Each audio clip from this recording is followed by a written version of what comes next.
আসসালামু আলাইকুম প্রিয় ফুটবল ফ্যান্স। আজকে কথা বলবো উয়েফা চ্যাম্পিয়ন লিগ নিয়ে। এর আগে যখন উয়েফা চ্যাম্পিয়ন লিগের খেলা হতো সেখানে কিন্তু গ্রুপ পর্ব থাকতো এবং সেই গ্রুপ পর্বে হোম এবং অ্যাওয়ে ম্যাচগুলো থাকতো, কিন্তু 2024-25 মৌসুমের ম্যাচগুলোতে কোনো গ্রুপ বা হোম এবং অ্যাওয়ে ম্যাচের এই সিস্টেমটা আর থাকছে না। গ্রুপের পরিবর্তে এই সিজনে লিগ ফেজ চালু করা হয়েছে, যেখানে প্রত্যেকটা টিম 8টি করে ম্যাচ খেলবে। আর এই 8টি করে ম্যাচের মধ্যে 4টি ম্যাচ খেলবে অ্যাওয়ে এবং আর 4টি ম্যাচ খেলবে হোমে।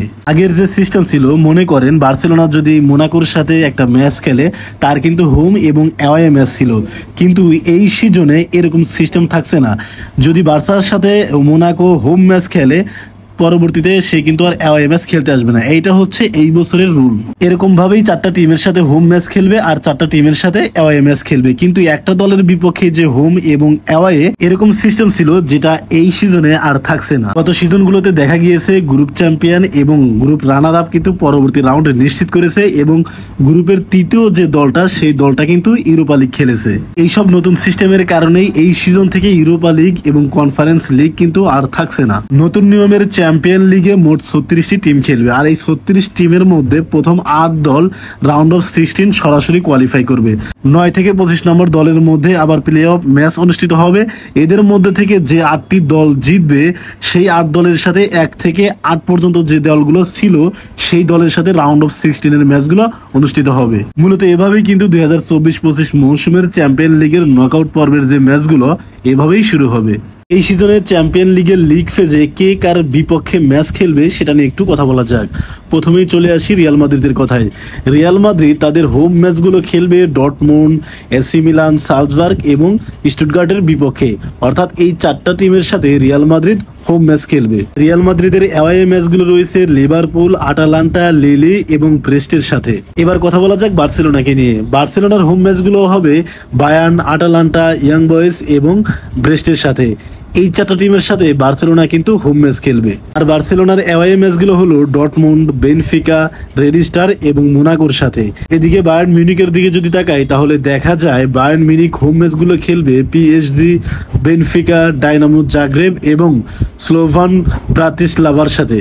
আর বায়ার্ন মিউনিক অ্যাওয়ে ম্যাচগুলো খেলবে বার্সেলোনার সাথে, শাখতার, ফেয়নোর্ড এবং অ্যাস্টন ভিলার সাথে। এদিকে লিভারপুলের দিকে যদি তাকাই তাহলে দেখা যায় লিভারপুলের হোম ম্যাচ হচ্ছে Real Madrid, Bayer Leverkusen, Lille এবং ব্লুগনার সাথে।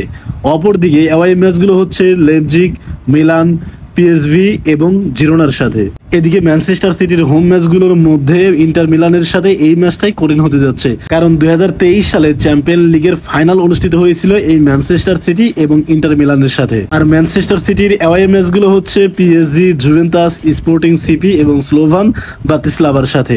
লিগনের পিএসজির দিকে যদি তাকাই তাহলে দেখা যায় পিএসজি তাদের হোম ম্যাচগুলো খেলবে man city, Atletico Madrid, PSV এবং জিরোনার সাথে। অপরদিকে অ্যাওয়ে ম্যাচগুলো খেলবে বায়ার্ন মিউনিক, আর্সেনাল, সালজবার্গ এবং স্টুটগার্টের বিপক্ষে।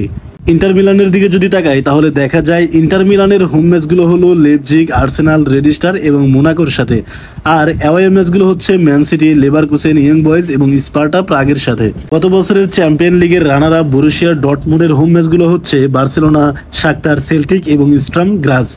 অপরদিকে অ্যাওয়ে ম্যাচগুলো হচ্ছে রিয়াল মাদ্রিদ, ব্রাগ, ডায়নামো জাগ্রিব এবং ব্লুগনিয়ার সাথে। আরবি লেপজিগের দিকে যদি তাকাই তাহলে দেখা যায় আরবি লেপজিগ তাদের হোম ম্যাচ খেলবে লিভারপুল, জুভেন্টাস, স্পোর্টিং সিপি এবং অ্যাস্টন ভিলার সাথে। অপরদিকে অ্যাওয়ে ম্যাচগুলো খেলবে inter Milan, Atletico Madrid, Celtic এবং স্ট্রাম গ্রাজের সাথে। ইংলিশ প্রিমিয়ার লিগের আরেক জয়েন্ট আর্সেনালের দিকে যদি তাকাই তাহলে দেখা যায় আর্সেনালের হোম ম্যাচগুলো হবে পিএসজি, শাখতার, ডায়নামো জাগ্রিব এবং মোনাকোর সাথে। অপরদিকে অ্যাওয়ে ম্যাচগুলো হলো inter Milan, Atalanta, sporting CP এবং স্প্যানিশ ক্লাব জিরোনার সাথে। সিরিয়া লিগের অন্যতম শক্তিশালী দল জুভেন্টাসের দিকে যদি তাকাই তাহলে দেখা যায় জুভেন্টাসের হোম ম্যাচগুলো হলো ম্যান সিটি, বেনফিকা, পিএসভি এবং স্টুটগার্ট। অপরদিকে অ্যাওয়ে ম্যাচগুলো হলো লেপজিগ, ক্লাব ব্রাগা, লিলি এবং অ্যাস্টন ভিলার বিপক্ষে। স্প্যানিশ ক্লাব অ্যাটলেটিকো মাদ্রিদের হোম ম্যাচগুলো হলো লেপজিগ, লিভারকুসেন, লিলি, স্লোভান ব্রাতিসলাভা।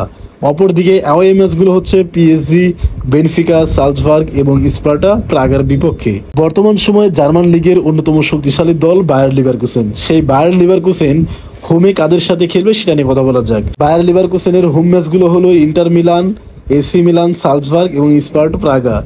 অপরদিকে অ্যাওয়ে ম্যাচগুলো হলো লিভারপুল, অ্যাটলেটিকো মাদ্রিদ, ফেয়নর্ড এবং ব্রেস্ট। কিছু বড় বড় টিম কে কার বিপক্ষে হোম এবং অ্যাওয়ে ম্যাচ খেলবে সেটা নিয়ে একটু কথা বললাম, কিন্তু আরেকটা কথা অবশ্যই জানিয়ে রাখা উচিত যে সেটা হলো নিজ দেশের অর্থাৎ স্বদেশি লিগে যে টিমগুলো খেলে সেই টিমের সাথে অন্তত ফেজ লিগে একে অপরের মুখোমুখি হবে না। আমি যদি আরেকটু সহজভাবে বলি সেটা হলো যেমন স্প্যানিশ লিগে রিয়াল মাদ্রিদ এবং বার্সেলোনা খেলে থাকে, তাই অন্তত ফেজ লিগে বার্সেলোনা এবং রিয়াল মাদ্রিদের ম্যাচ পড়ার কোনো সম্ভাবনাই নাই।